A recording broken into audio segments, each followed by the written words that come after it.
pessoal, nessa sequência de 3 vídeos eu vou falar sobre o núcleo celular interfásico. Essa primeira parte se dedica às características gerais do núcleo e à sua estrutura geral. As primeiras descobertas relacionadas com a informação genética foram ainda no século XIX. Mas foi somente na década de 1940 que os cientistas descobriram que a informação genética consistia principalmente em informação para produzir proteínas, e foi também na década de 1940 que eles identificaram o DNA como provável portador da informação genética. Essas são as características e funções gerais do núcleo. Bom, ele tem a função de armazenar o DNA e controlar o metabolismo celular pela transcrição do DNA. O tamanho do núcleo de uma célula pode variar de acordo com o metabolismo e com o conteúdo de DNA dessa célula. E, geralmente, a forma do núcleo acompanha a forma das células. Além disso, o núcleo ele pode passar por 2 fases, a fase de intérfase e a fase de mitose. Tá? Então, é um núcleo interfásico e mitótico. E dependendo da fase onde ele está, a estrutura, a morfologia, a função é completamente diferente. Hoje a gente vai falar sobre o núcleo interfásico.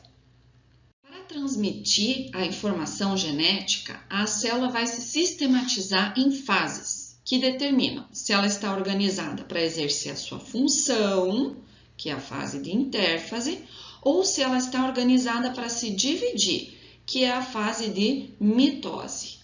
São as chamadas fases do ciclo celular. É possível perceber que a cromatina está organizada de maneiras diferentes nessas 2 fases aqui. Aqui do lado esquerdo nós temos uma microscopia de fluorescência mostrando 2 células em fases diferentes e aqui um esquema dessa mesma microscopia. Vejam que uma célula em divisão tem um material genético organizado de uma maneira que é diferente de uma célula em intérfase, de uma célula que não está se dividindo.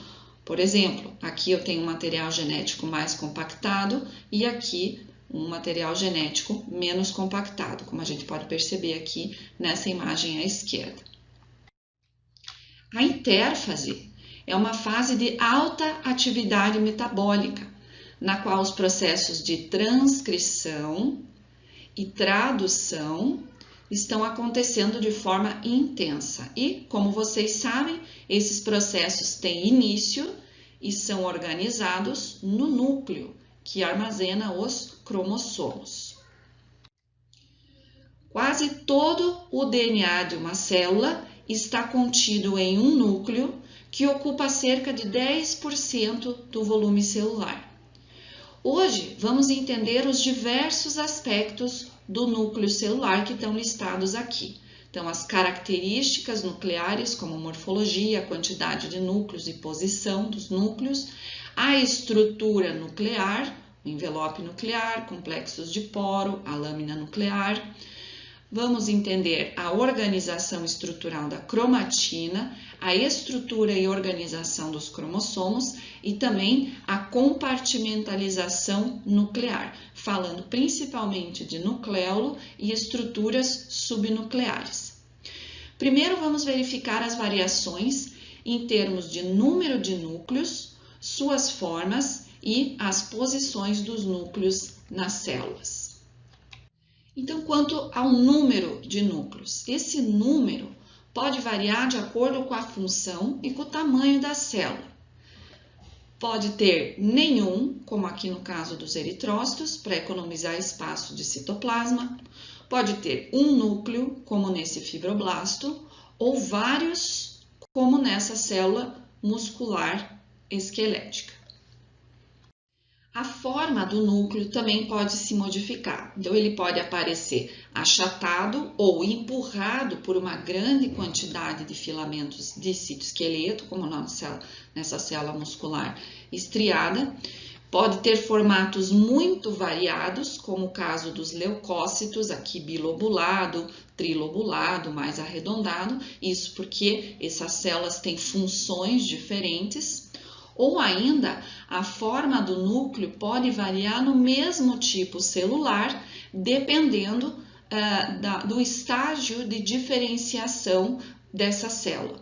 Nessa camada aqui epitelial, nós temos todas essas células aqui organizadas em camada, todas elas são queratinócitos. Porém, essas aqui mais basais são mais jovens e essas mais superficiais já são mais antigas. Vejam como o núcleo das células basais é grande, redondo e claro, e o núcleo dessas células mais superficiais é pequeno e escuro. Quanto à posição dos núcleos. A posição vai variar principalmente por causa do conteúdo citoplasmático. Então, vai ter muito citoesqueleto, vai estar empurrado para a periferia da célula, vai ter células que têm, por exemplo, os adipócitos uniloculares, que tem uma gotícula lipídica que toma praticamente todo o seu citoplasma, o núcleo vai ficar bem na periferia da célula, tá? Aqui, no caso dessas células endócrinas, aqui das ilhotas de Langerhans, esse núcleo está posicionado mais no centro da célula. Já nas células exócrinas do pâncreas também, que são as células acinosas do pâncreas, esse núcleo está na porção mais basal dessas células, tá? Porque tem muito retículo, tem muita vesícula secretora, então esse núcleo fica localizado aqui na porção mais basal da célula, tá?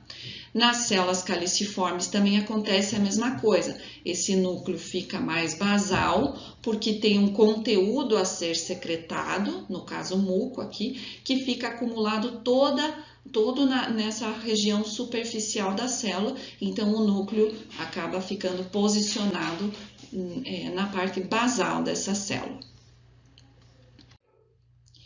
Nessa pequena lista, vemos alguns termos que os patologistas usam para descrever alterações morfológicas nas células e nos seus núcleos.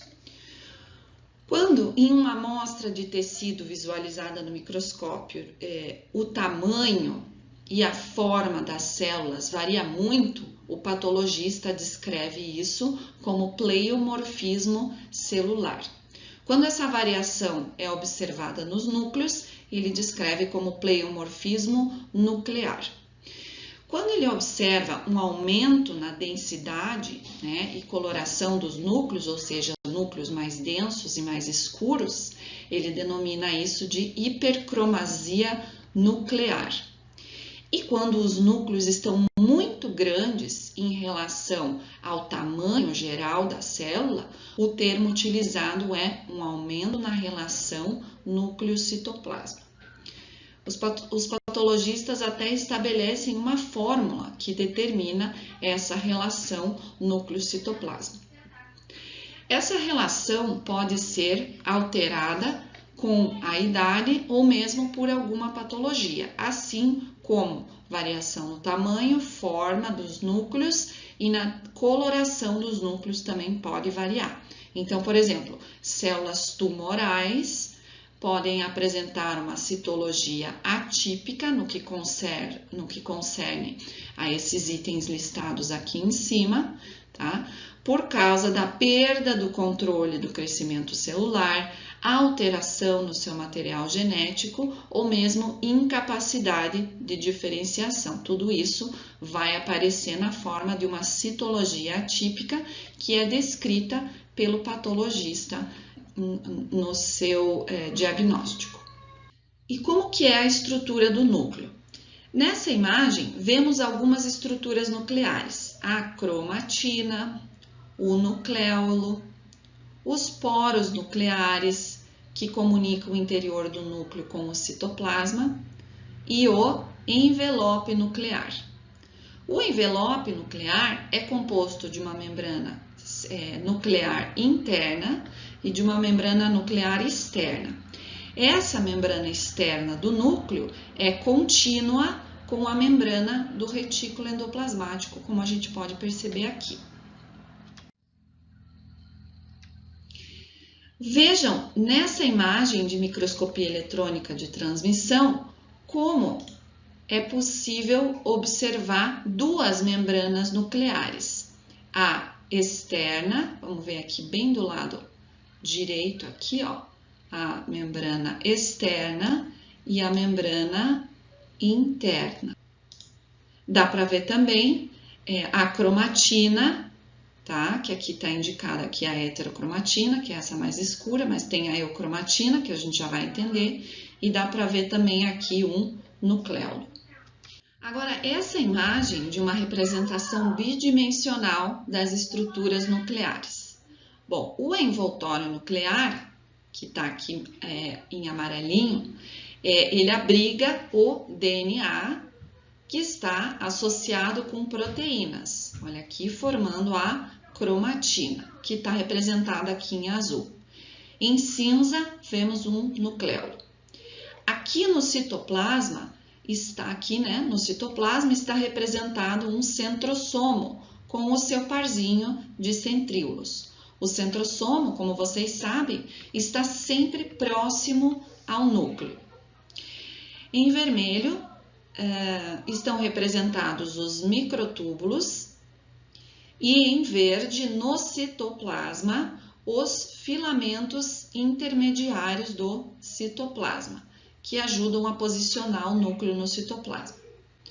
Agora, no córtex do núcleo, bem próximo à membrana nuclear, fica um citoesqueleto de filamentos intermediários, e esse citoesqueleto é chamado de lâmina nuclear. É ele que dá forma ao núcleo. É sobre essa lâmina nuclear que a gente vai falar um pouco mais agora. Ela está estruturada em forma de uma rede, mostrada aqui tanto nesse esquema quanto nessa microscopia eletrônica de transmissão. E essa rede reveste internamente o envoltório nuclear, reveste o córtex do núcleo. Portanto, a lâmina nuclear interage, mesmo que de forma indireta, com a membrana nuclear interna. Vejam aqui nessa imagem de microscopia eletrônica de transmissão a localização da lâmina nuclear, tá? Ela está próxima à membrana nuclear interna, aqui tem a membrana nuclear externa, e ela também está próxima, e aqui aparece até que ela interage com essa heterocromatina, que fica também próxima do córtex do núcleo. Essa interação entre heterocromatina e lâmina nuclear realmente acontece como a gente observa nesse esquema. Aqui em marrom a cromatina e em amarelo os filamentos intermediários da lâmina nuclear. Então, realmente, as duas coisas se ligam. Nesse esquema também é possível verificar como a lâmina nuclear interage com a membrana nuclear interna através de proteínas transmembrânicas que estão nessa membrana nuclear interna. Então, a lâmina nuclear de filamentos intermediários mantém a forma, dá suporte estrutural ao envoltório nuclear e liga as fibras cromatínicas ao envoltório. Então, por interagir com cromatina e membrana nuclear interna, a lâmina nuclear tem essas funções listadas aqui.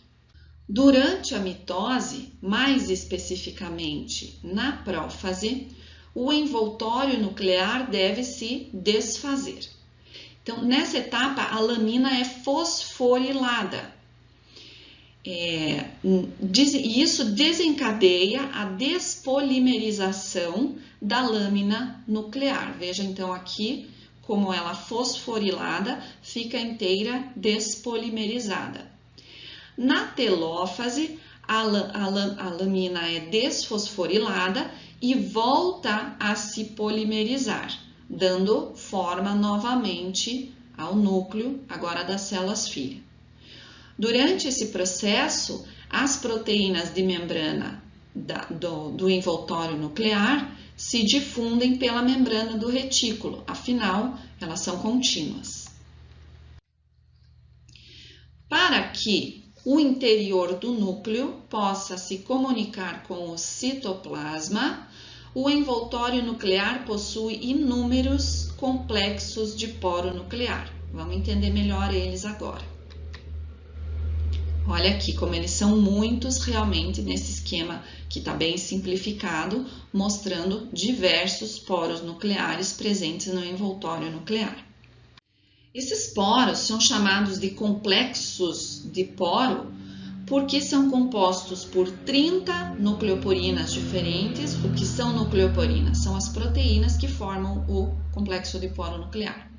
E essas 30 nucleoporinas estão presentes em múltiplas cópias na estrutura, resultando em cerca de 500 até 1000 moléculas de proteína no complexo montado. Isso fica com cerca de 125 milhões de Daltons. Daltons é a unidade de massa de proteína nos vertebrados. Por isso, muito da sua estrutura, vejam aqui embaixo, pode ser observado em microscopia eletrônica, aqui no caso de transmissão. Então, a gente tem aqui o envoltório nuclear, membrana nuclear externa, membrana nuclear interna, e aqui as proteínas que formam esse complexo de poro. Elas aparecem também aqui mais do lado nuclear e também do lado aqui citoplasmático desse poro. Vamos voltar a nossa atenção de novo aqui em cima para esse esquema coloridinho, para entender a classificação das nucleoporinas. Então, a gente tem aqui em verde o primeiro tipo de nucleoporina, que são as proteínas transmembrânicas do anel. Elas vão ancorar o complexo de poro ao envelope nuclear. Aí a gente tem essas em vermelho, que são as nucleoporinas de suporte, que vão formar arranjos em forma de anel aqui ao redor desse complexo de poro. Em amarelo são as nucleoporinas do canal, que vão delimitar esse poro central. Muitas nucleoporinas do canal contêm regiões extensas e não estruturadas, que são esses cabelinhos que se voltam para o interior do poro. Essas regiões bloqueiam a difusão passiva de moléculas muito grandes, ou seja, que não podem ficar passando aqui ao Deus dará. Algumas fibrilas dessas se projetam para o interior do poro, ou seja, para o lado nuclear, e outras também se projetam para o lado citosólico, sendo que do lado nuclear as fibrilas se convergem para formar uma estrutura tipo cesta de basquete. Essas fibrilas que se projetam têm um papel importante no processo de importação e exportação de macromoléculas do núcleo para o citoplasma. Então, afinal, o que passa através do complexo de poro nuclear? Vão passar RNAs e proteínas em ambas as direções entre o núcleo e o citoplasma. Quem que vai do citoplasma para o núcleo? Bom, a replicação e a transcrição do material genético que acontecem no núcleo requerem a participação de um grande número de proteínas que são sintetizadas no citoplasma. E do núcleo para o citoplasma, qual é o trânsito? Os RNAs mensageiros, RNAs transportadores e as subunidades ribossômicas, que são todas produzidas dentro do núcleo, devem ser transportados através do envoltório nuclear em direção ao citoplasma.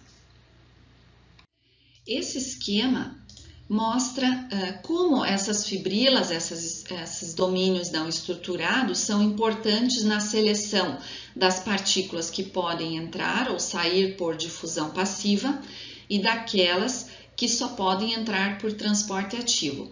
Então, moléculas com até 5 kilodaltons atravessam passivamente esse poro, mas moléculas maiores que isso passam por transporte ativo, então precisam de energia para atravessar esse complexo de poro. E além disso, esse transporte aqui dessas moléculas grandes é bem seletivo.